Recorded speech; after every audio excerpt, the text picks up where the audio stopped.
Les autres mesures qui concernent les particuliers, comme chaque année, je vais vous dire quelques mots sur l'évolution du barème progressif de l'impôt sur le revenu, puisque vous vous souvenez que l'année dernière, loi de finances pour 2020, on nous avait annoncé un petit peu par avance que, eh bien, on allait diminuer le taux d'imposition de la première tranche du barème de l'impôt sur le revenu. On allait passer d'un taux de 14% à 11%, donc ça allait avoir un effet de diminution de l'impôt sur les revenus pour certains foyers, en tout cas les foyers qui ne se situent pas dans les tranches les plus élevées du barème. Donc on avait exclu les tranches à 41 et 45% de la diminution de l'impôt sur le revenu, mais on avait permis donc aux foyers qui sont dans la tranche à 0, 14 qui devient 11 puis 30% de bénéficier d'une diminution de leur cotisation d'impôt sur le revenu. C'est confirmé donc dans la loi de finances pour 2021. Alors on avait anticipé déjà cette diminution du barème de l'impôt sur le revenu puisqu'on avait diminué les acomptes prélevés, donc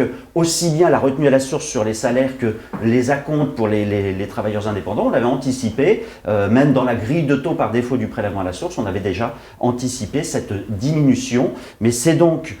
confirmé dans la loi de finances et en plus, on réaménage une nouvelle fois le barème pour tenir compte de l'inflation, comme on le fait chaque année. Donc on va voir, je vais vous présenter dans quelques secondes ce nouveau barème de l'impôt sur le revenu avec la nouvelle tranche à 11% et une évolution des différents seuils du barème progressif pour tenir compte de l'inflation. Alors,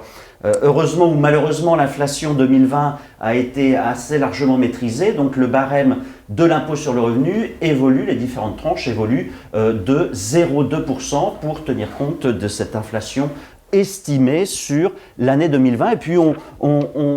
majore dans les mêmes limites de 0,2% également tous les seuils liés au barème de l'impôt sur le revenu, tous les abattements, toutes les déductions possibles et je pense notamment à la déduction pour les pensions alimentaires versées aux enfants majeurs. Vous savez qu'on se pose toujours la question, est-ce que mon enfant majeur étudiant, il est préférable de le rattacher au foyer fiscal des parents ou qu'il fasse sa déclaration séparément, ce qui va permettre de déduire le versement d'une pension alimentaire. Les seuils sont également revus légèrement à la hausse. Pension alimentaire versée pour les enfants majeurs, on va pouvoir déduire pour la déclaration des revenus de 2020 un montant de 5 959 € par enfant ou, si on souhaite le rattacher au foyer fiscal des parents, avoir un avantage en impôt qui sera limité à 1 570 € pour chaque demi-part additionnelle. Donc légère évolution du barème. On prend en compte la réforme de l'année dernière et donc vous le voyez sur le diaporama pour l'imposition des revenus de 2020, toujours 5 tranches dans le barème de l'impôt sur le revenu. La deuxième tranche, qui est la première tranche d'imposition, à 11% au lieu de 14%,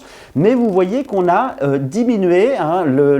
l'entrée dans la tranche à 30%, puisque désormais on rentre dans la tranche à 30% à partir de 25 710 € de revenus imposables, alors que c'était 27 794 l'année dernière. Pourquoi ? C'est pour que les tranches supérieures, 41-45%, ne bénéficient pas de cet allègement de la première tranche d'imposition du barème progressif de l'impôt sur le revenu. Et puis, je vous le rappelle, puisque ça existe désormais depuis 2011, mais on a un petit peu tendance à l'oublier parce que cette imposition n'est pas dans le barème progressif, pour les très hauts revenus, les contribuables dont le revenu fiscal de référence excède 250 000 € pour une personne seule ou 500 000 € pour un couple soumis à imposition commune, on a en plus de l'impôt sur le revenu, eh bien, cette contribution exceptionnelle de 3 voire 4%, c'est un barème progressif, qui va s'appliquer sur ce revenu fiscal de référence du foyer fiscal.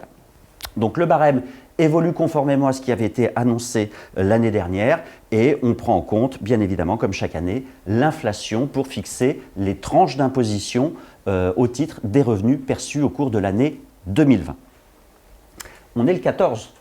janvier, vous savez que demain, donc on est le 15 janvier, il y a deux grandes nouvelles à avoir à l'esprit demain. La première, c'est que l'administration va vous faire un versement sur votre compte bancaire si vous êtes éligible à un certain nombre de réductions ou de crédits d'impôt, puisqu'on avait mis en place avec le prélèvement à la source le versement d'un acompte sur les réductions et crédits d'impôt de 60%. Donc le versement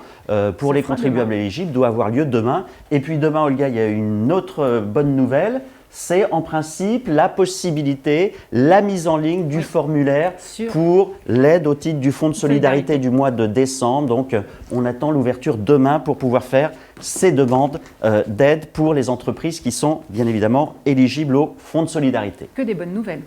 presque que des bonnes nouvelles. Bon, après, enchaînons. Alors, toujours pour les particuliers,